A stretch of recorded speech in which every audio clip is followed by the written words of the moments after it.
What is the bus? I'm going to answer that question and many more in this video. I'm going to answer what to use a bus for, when, why, everything. Let's just do it. Take a look at the screen over here, okay? Move this other way. All right, what I'm going to do first is I'm going to show you how I've used a bus. And then if you're still watching past this point, I'm going to show you how to do it. What I have here is 3 tracks of the same instrument, just played differently. They all come together in one cohesive piece, and in fact I will do just that, and because I have this as a bus, I do this. Let's go ahead and listen real quick.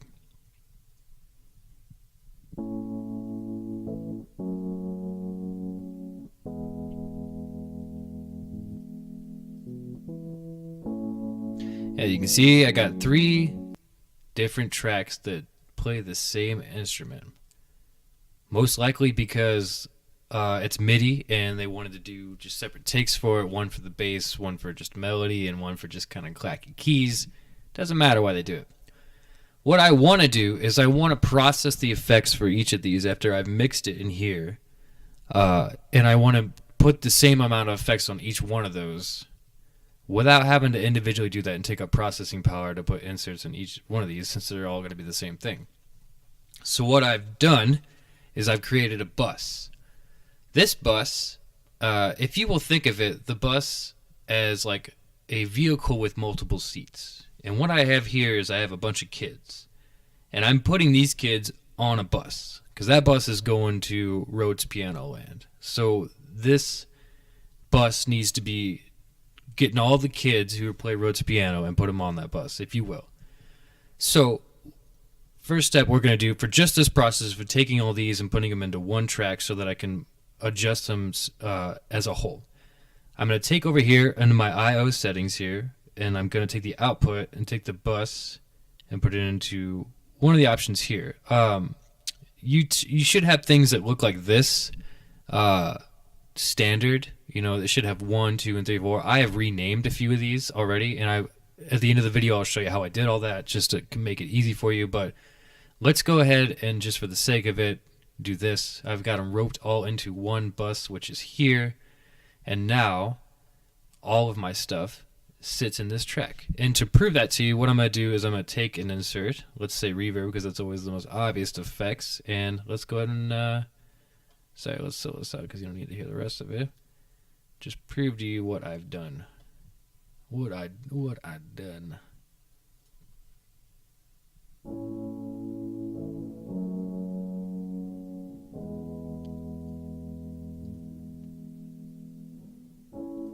Now, if I just have the bus soloed out, I got nothing, so I need individual tracks to do this. And you can see they all have reverb on them. Cool. I have a bus, and I can individually adjust everything I want to effect-wise post into a bus, and I can also take this and I can set it so that I have my settings here to change the volume if I wanted to. That's what a bus does. A bus is basically take your kids, your tracks, put them on the bus, send that bus somewhere else. I use it for drums. I use it for just post effects. If you have background vocals that are all doing the same thing, but you want to put them in one general location and mix them all at the same time, use a bus. There are also sends, which you can see right here, where I have a send going to a bus, but not the output. Later in the video, I'll describe what that is and how you can use that too, because there's kind of 2 different ways you can use the buses, and I think it's important that you understand both of them. I hope that this has answered your question already. If you're wanting a more in-depth lesson, let's get into that. I'm going to take out everything that I've done so far. I'm going to do it on screen. I like to use hotkeys, but for the sake of showing you guys everything I'm doing so there's nothing lost, I'm going to do it on screen. You don't have to look at anything right now. Let's go ahead and change these outputs back to my baloney pony. Is that inappropriate? Probably, maybe. You know, if you know what a baloney pony is, I guess you should probably just start talking about it. Yeah, a lot of audio engineering is sitting around and clicking buttons or using or using the power of video editing and just editing through this. I probably won't though. I like to do these live. So now you see I have all my tracks and they are all just back to my output. Nothing is changed.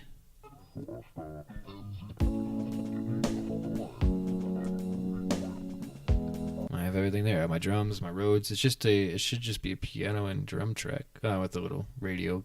But I've labeled them, or I've color coded them, but that's not too important.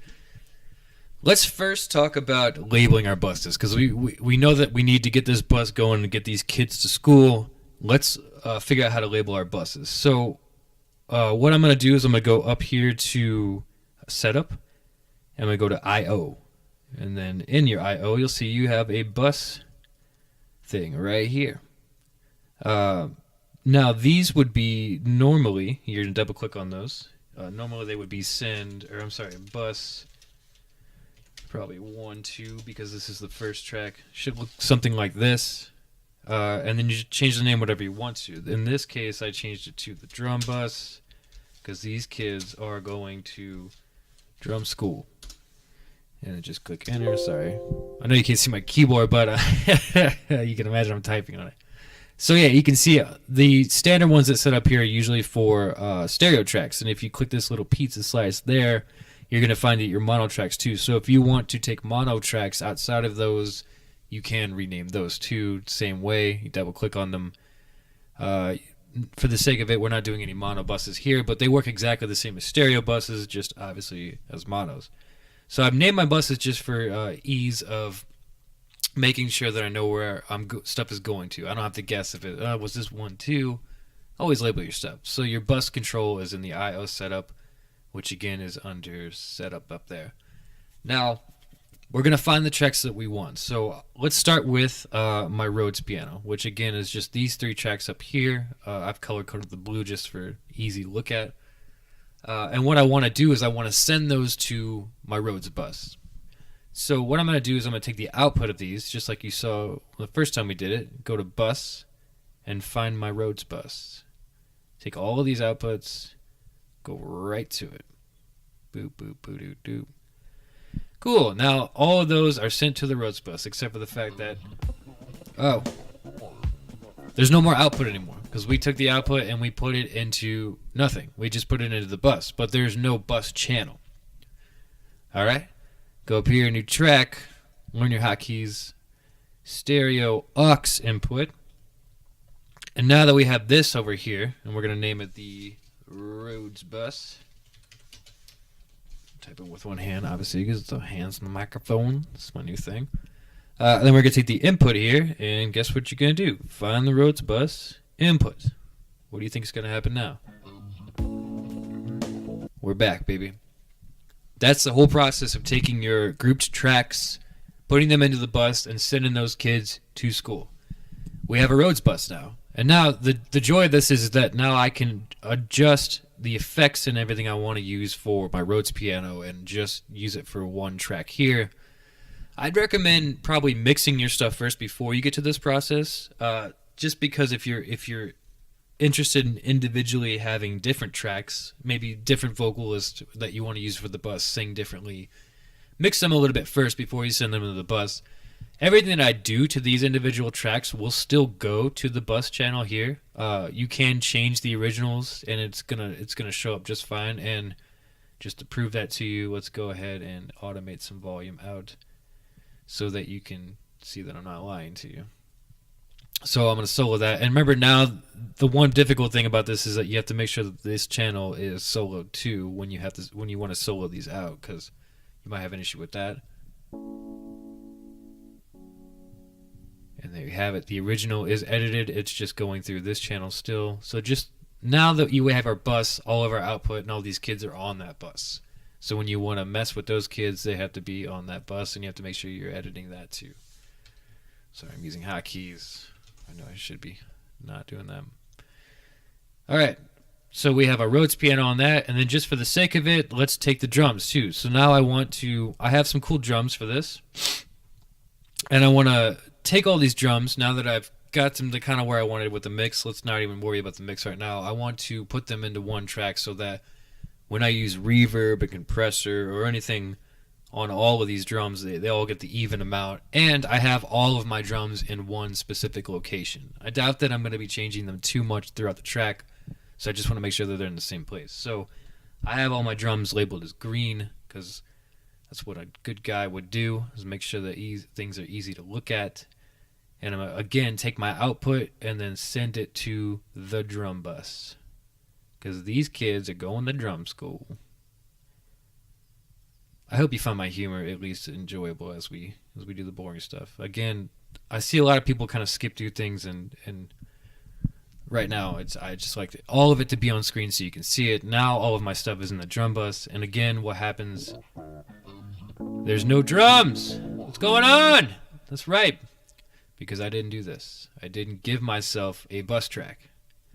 Remember that I have to bring this track back to me because Strum bus. All right, well, hey. Works for me. Drum bus, and guess what? Drums. So now, just to prove it to you, I'm going to make sure that all my drums are heavily reverbed out.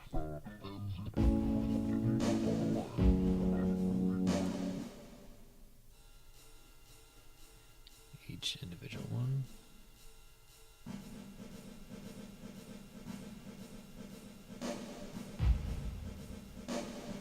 Proof. It works just like that. There you go, boys. That's how you use the bus. Use it for whatever nefarious calls you have. That's the main thing. I want to not talk about sends and why we would send something to a bus.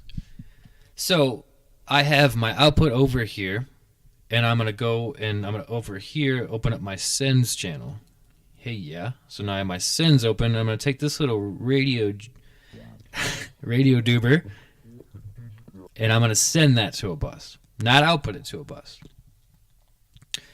Do I have? Yeah, I made a send bus just for sake of it. Again, you still have to do the same process. Open up an aux, and then name it because you're wise. Cindy. That's a good name for it. And then input's going to work the same way. Input from the send bus. Okay, so I've seen a lot of questions about why not send it here. Interesting. So what I'm doing is I'm keeping my original track. So I have this here.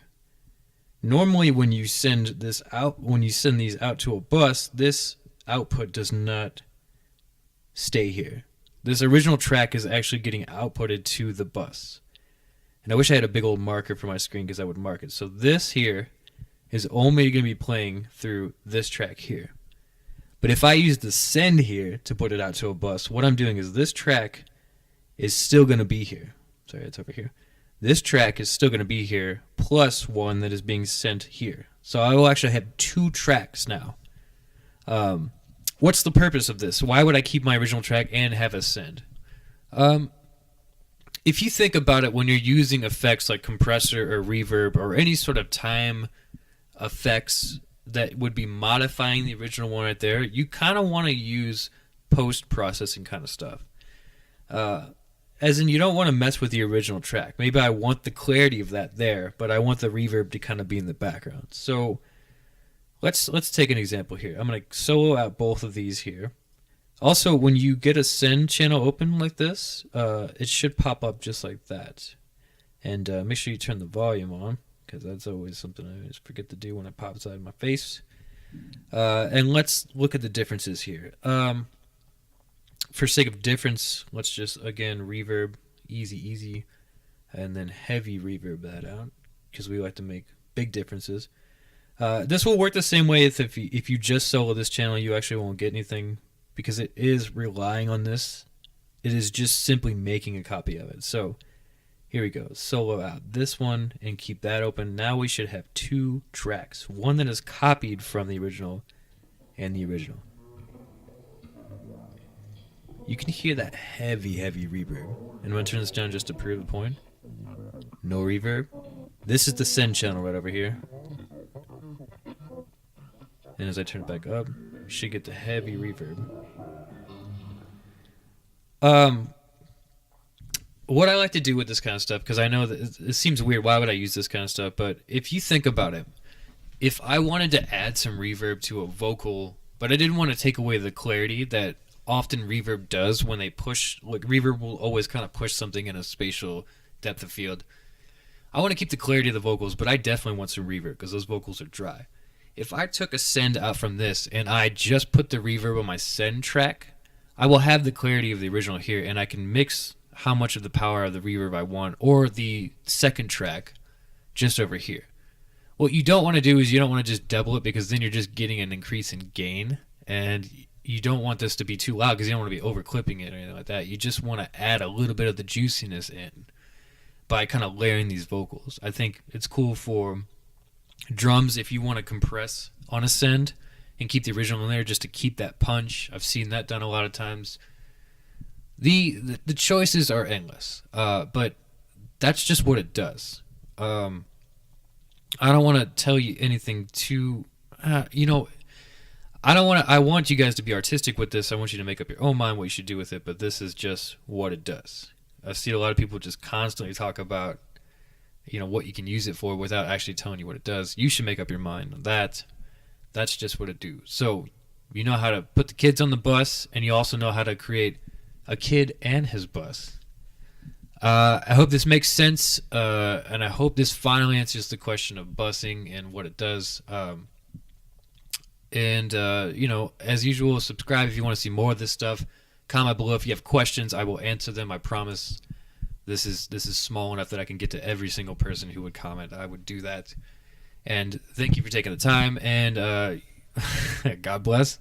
Take it easy, guys. Bye.